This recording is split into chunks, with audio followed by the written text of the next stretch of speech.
Bonjour à tous mes abonnés, aux frères et sœurs et aux amis.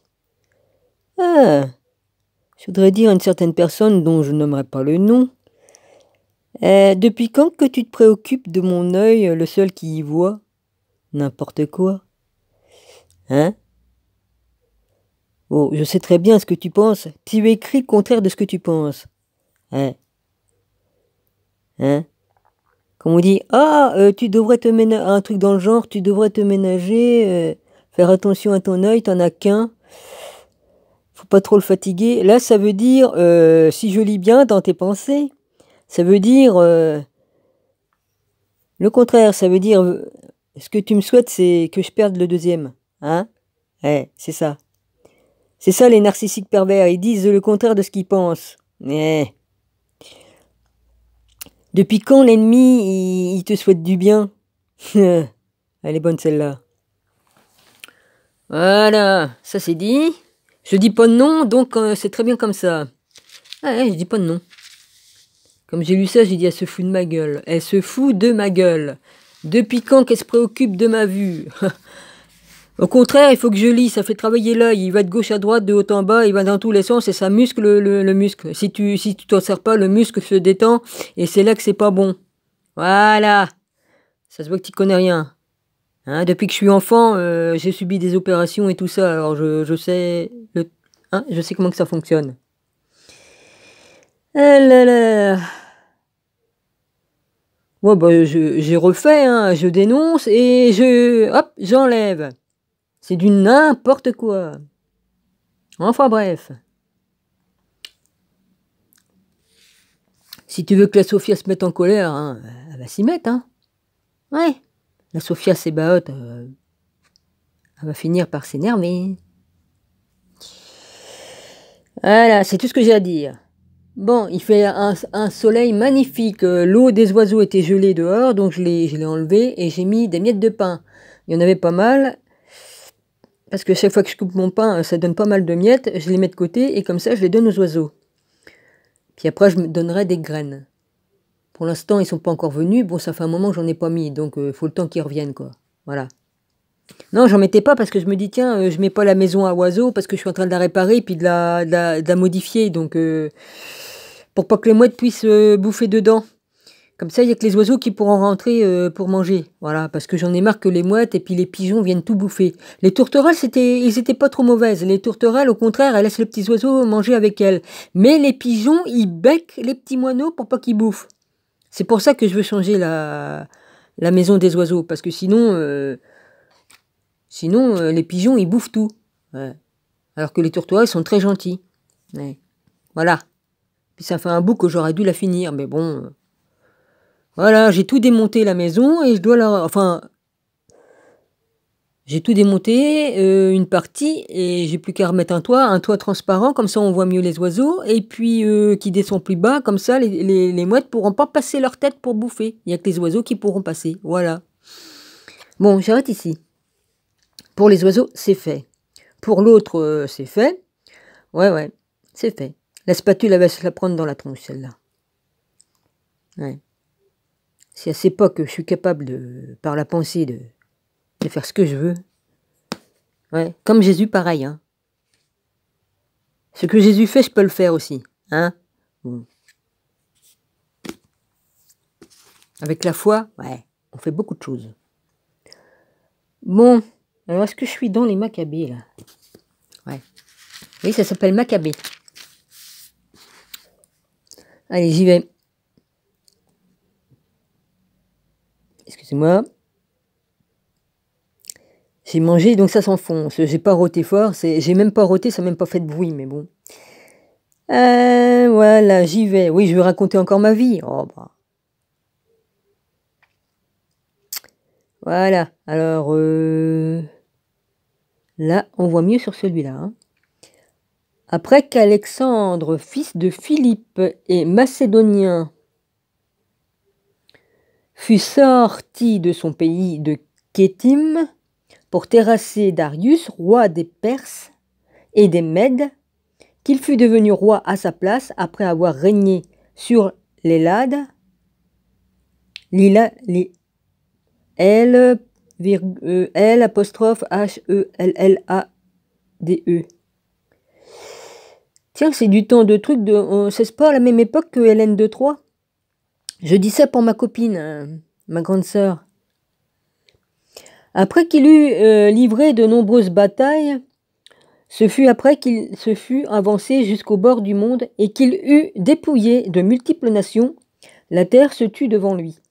Son cœur s'exaltant et s'enflant d'orgueil, il rassembla une armée très puissante et soumit de régions, des nations, des dynastes qui devinrent ses tributaires, après quoi il tomba malade et comprit qu'il allait mourir. Ouais, je voulais dire quelque chose, du coup c'est parti, le temps que je finis ma phrase. Oui, ça se passe du temps d'Hélène de Troyes, ça, du truc là. Du temps des Mèdes.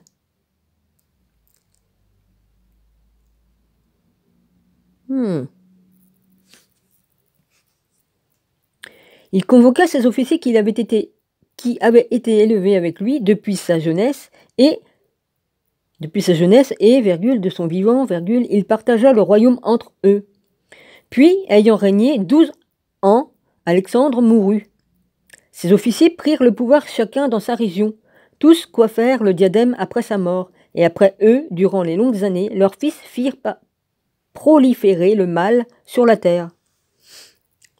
Un rejeton impie, Antiochus Épiphane, sortit d'entre eux.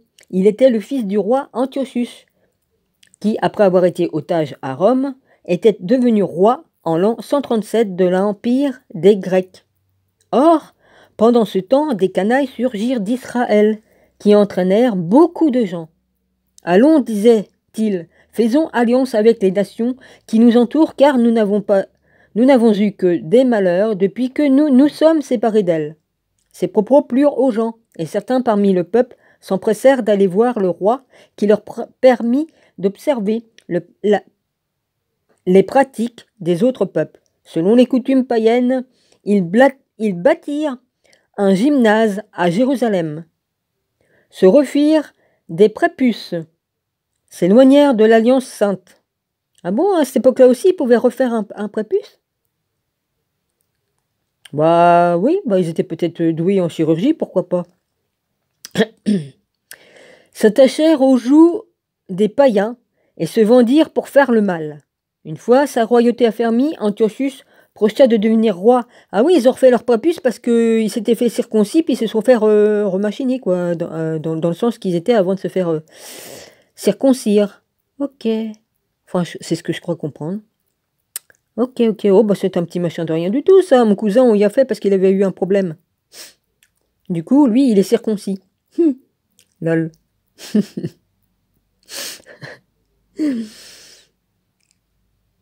S'il savait qu'il avait du sang juif, je vais pas lui dire, hein, parce que... de toute façon, je risque pas de lui dire, il me parle plus. Ouais, c'est pas grave. Pour régner sur les deux royaumes, il entra en Égypte avec une troupe considérable de chars, de éléphants, une forte escadre, et il livra bataille au roi d'Égypte, Ptolémée, qui prit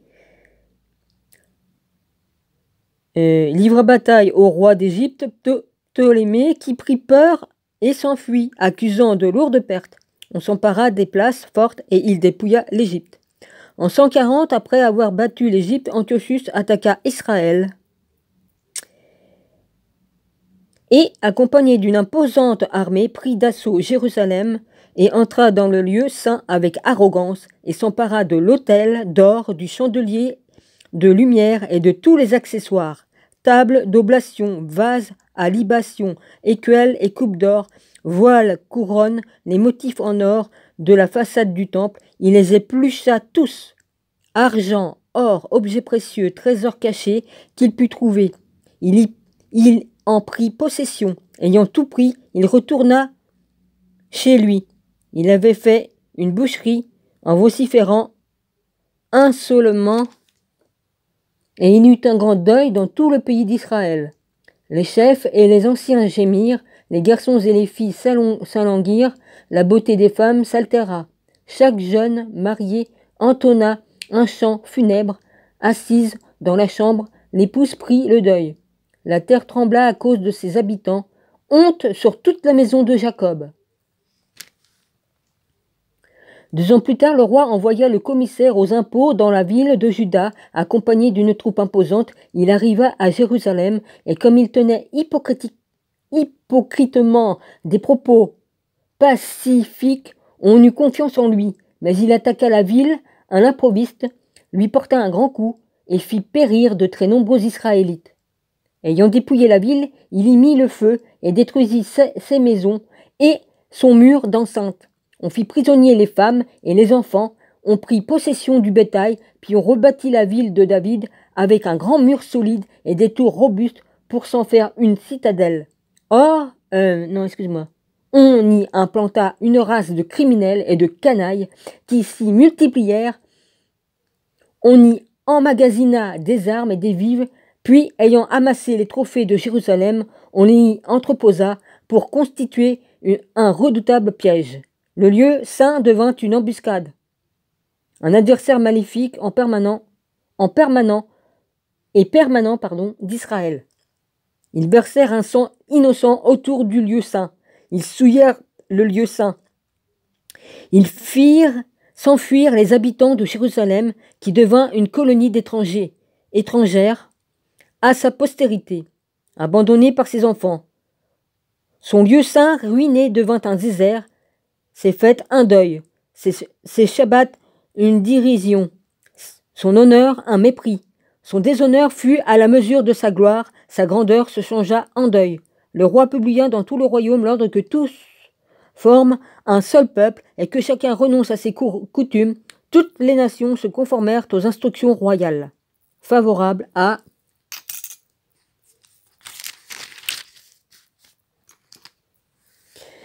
son culte. Beaucoup d'Israélites sacrifièrent aux idoles et profanèrent le Shabbat.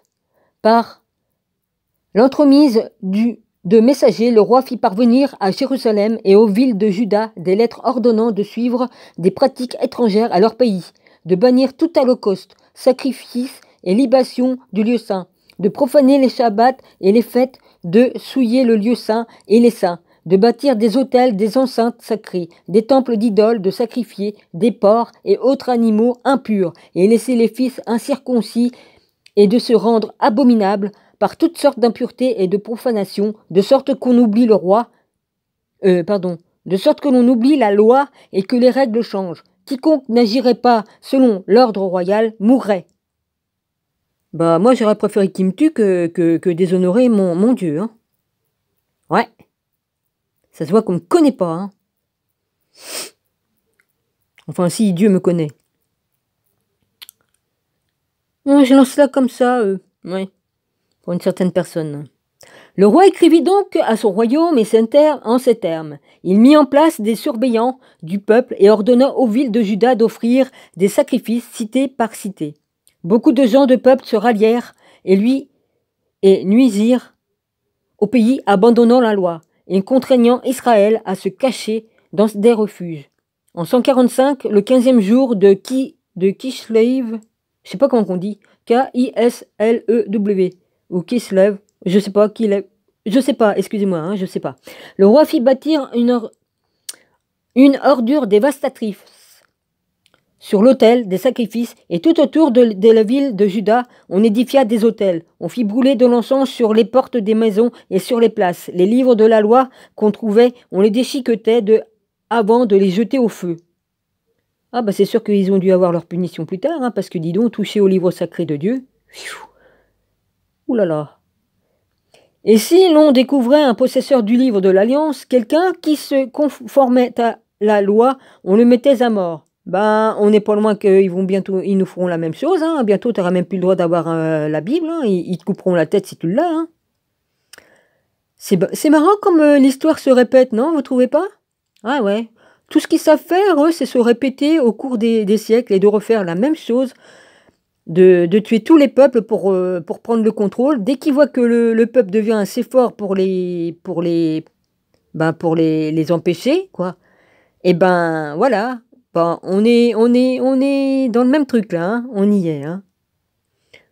Ouais, rien de nouveau sous le soleil, hein. Quelqu'un qui se conformait à la loi, on le mettait à mort par décret royal. On sévissait dans les villes chaque mois contre les Israélites en situation irrégulière. Le 25 de chaque mois, on sacrifiait sur un autel dressé sur l'autel des sacrifices. Conformément au décret, on mettait à mort les femmes. Ah, évidemment, les femmes. Ah, ils ont toujours détesté les femmes et portent la vie, ça les intéresse pas. Qui avaient fait circoncire leurs enfants avec les nourrissons pendus à leur cou. Quelle abomination. Exécutant aussi leurs familles ainsi que les circonciseurs. Cependant, beaucoup d'Israélites tinrent bon, trouvant en eux la force de ne pas manger de nourriture impure, acceptant de mourir plutôt que de se souiller. Ah bah oui alors, ils ont eu bien raison. Par ces aliments et de profaner l'alliance sainte. Et ils mourraient. Alors une très grande colère fondit sur Israël. À cette époque, Matthias, fils de Jean, fils de Simon, prêtre de fils de Loharib, quitta Jérusalem pour aller s'établir à Modin ou Modine, je sais pas, M-O-D-I avec un accent, un chapeau chinois dessus là, et N. Il avait 5 fils, Jean surnommé Gadi, Simon appelé Tassi, Judas appelé Maccabée, Éléazar appelé Awaran, et Jonathé appelé Aphuz. Voyant les sacrifices commis en Juda et à Jérusalem, malheur à moi, dit-il, suis-je donc né pour assister à l'écrasement de mon peuple, à l'écrasement de la ville sainte, pour rester assis là pendant qu'elle est livrée à mes ennemis, que le lieu saint est aux mains des étrangers? Je me souviens, je l'avais lu tout ça, je l'avais lu sur mon autre chaîne. Je m'en souviens. Son temple est devenu comme un homme déshonoré. Les objets qui faisaient sa gloire ont été pris et emportés.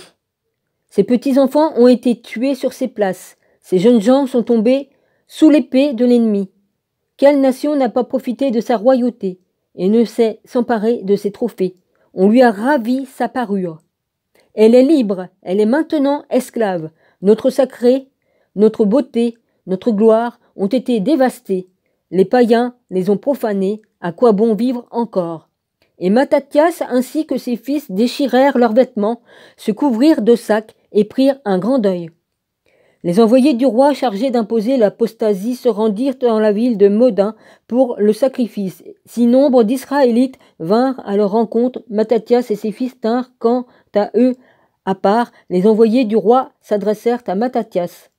Chef illustre et grand, lui dirent-ils, tu es soutenu dans cette ville par des fils et des frères. Fais maintenant le premier pas. Exécute le décret royal comme l'ont fait toutes les nations, les hommes de Juda et ceux qui sont restés à Jérusalem. Vous deviendrez alors, toi et tes fils, des amis du roi. Vous serez honorés par de l'argent, de l'or et de nombreux présents. Si toutes les nations de ce royaume obéissent au roi, répondit Matthias d'une voix forte, si chacun d'elles déserte le culte de ses pères pour se plier à ses ordres, moi, mes fils, mes frères suivront l'alliance de nos pères, qui nous gardent d'abandonner la loi et les règles. Nous n'obéirons pas aux paroles du roi. Nous ne dévierons ni à droite ni à gauche de notre religion. Ben, moi je fais pareil, hein. Il venait de prononcer ces paroles comme un juif s'avança devant tout le monde pour sacrifier sur l'autel des Modins selon le décret royal. Voyant cela, Matthias s'enflamma, ses reins frémirent et une juste colère l'envahit. Courant vers lui, il l'égorgea sur l'autel et l'homme chargé par le roi de contraindre au sacrifice, il l'égorgea aussi avant de renverser l'autel. Il s'enflamma pour la loi comme Phinehas avait fait avec Simri, fils de Salou. Quiconque a de la ferveur pour la loi, quiconque soutient l'alliance, cria fortement Matthias dans la ville, qu'il me suive. Il fuit ensuite avec ses fils dans la montagne, abandonnant tout ce qu'il avait en ville. Beaucoup de monde descendit alors dans le désert pour s'y fixer, cherchant la justice et le droit, eux, leurs fils, leurs femmes et leurs bêtes, car le malheur s'était appesanti sur eux. On fit savoir aux hommes du roi et aux troupes stationnées à Jérusalem, ville de David, que des hommes ayant transgressé l'ordre royal étaient partis se cacher dans le désert. On fut nombreux à leur courir après. On les rejoignit, et dressant un camp devant eux, on se disposa à les combattre le jour du Shabbat. Aucun respect.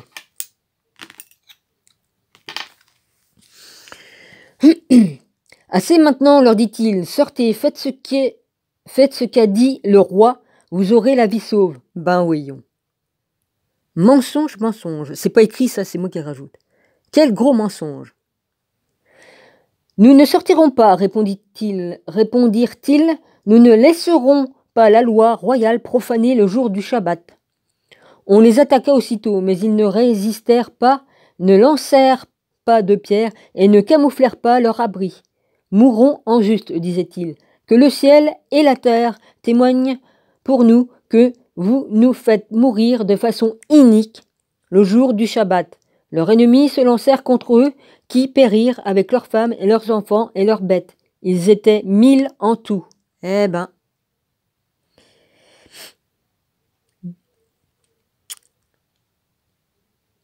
En apprenant leur sort, Mattathias et ses amis les pleurèrent, se disant entre eux, « Si nous faisons tous comme nos frères en fait, si nous refusons de livrer bataille par notre vie et notre règle contre les païens, ils vont vite nous railler de la surface de la terre. » Donc, ce jour-là, ils décidèrent ceci. « Quiconque nous agressera le jour du Shabbat, dirent-ils, nous le combattrons. Nous ne subirons pas le sort de nos frères morts dans leur abri. » Le groupe des assisdéens se rallia alors à eux. C'étaient des vaillants Israélites, tous dévoués à la loi. Tous ceux qui fuyaient les brimades les rejoignirent pour les soutenir. Ayant constitué une armée fous de colère, ils abattirent les mauvais furieux. Ils tuèrent les canailles, les survivants s'enfuirent pour se réfugier chez les païens. Mathias et ses amis circulèrent pour détruire les autels. Parmi les enfants qu'ils trouvèrent dans les territoires d'Israël, ils circoncirent de force ceux qui ne l'étaient pas. Ils expulsèrent les orgueilleux. Leur entreprise aboutit. Les païens et les rois, ils leur arrachèrent la loi. Ils ne laissèrent pas le pouvoir aux criminels. Comme la fin de Mattathias approchait, il s'adressa à ses fils. « Voici venu l'empire de l'arrogance et de l'outrage, » leur dit-il. « C'est le temps de la catastrophe, de la colère déchaînée. Maintenant, mes enfants, enflammez-vous pour la loi, donnez vos vies pour l'alliance de nos pères. Rappelez-vous ce qu'ils ont fait de leur vivant, et vous recevrez une grande gloire au nom éternel. » Ouais. Alors, qu'est-ce que je pourrais bien dire, moi, pour finir ma vidéo? Parce que je veux faire que 22, parce que je sais même pas si ça va passer. Qu'est-ce que je voulais dire? Ben... Il y en a une qui fera bien de réfléchir.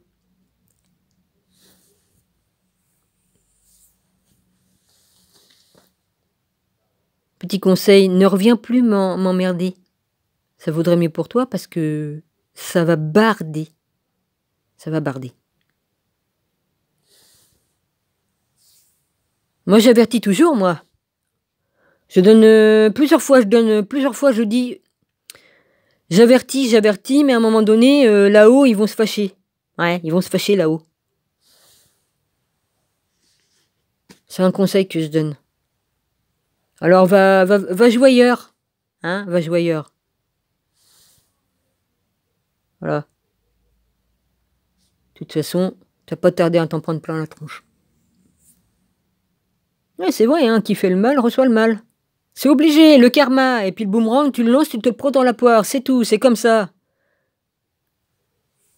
Je sais, c'est normal de se faire emmerder. Ça, je savais que j'allais me faire persécuter. Mais bon, il y a un moment donné, j'ai le droit d'ouvrir ma grande bouche et puis de contester. J'ai le droit. J'ai le droit, oui. Surtout comme on s'en prend à mon rabbi. Alors là, on touche à mon rabbi. Moi, on m'insulte, ça, j'en ai rien à foutre. On m'insulte. Mais qu'on touche à mon rabbi, alors là... Ouais. Là, pas touche. On touche pas à mon rabbi. J'ai déjà dit dans mes vidéos sur l'autre chaîne. J'ai toujours pris sa défense et je le prendrai toujours. Je sais, mon rabbi, je devrais laisser pisser le mouton, comme on dit, ou la vache. C'est comme tu veux, ça dépend où c'est qu'on habite. On doit laisser faire. Je sais. Souviens-toi jusqu'au bout. Oui, je sais. Mais dès qu'on te touche, dès qu'on t'insulte, là, j'ouvre ma grande bouche. Voilà. Si elle sait pas qui c'est la Sophia, elle va l'apprendre, celle-là. Vas-y, hein.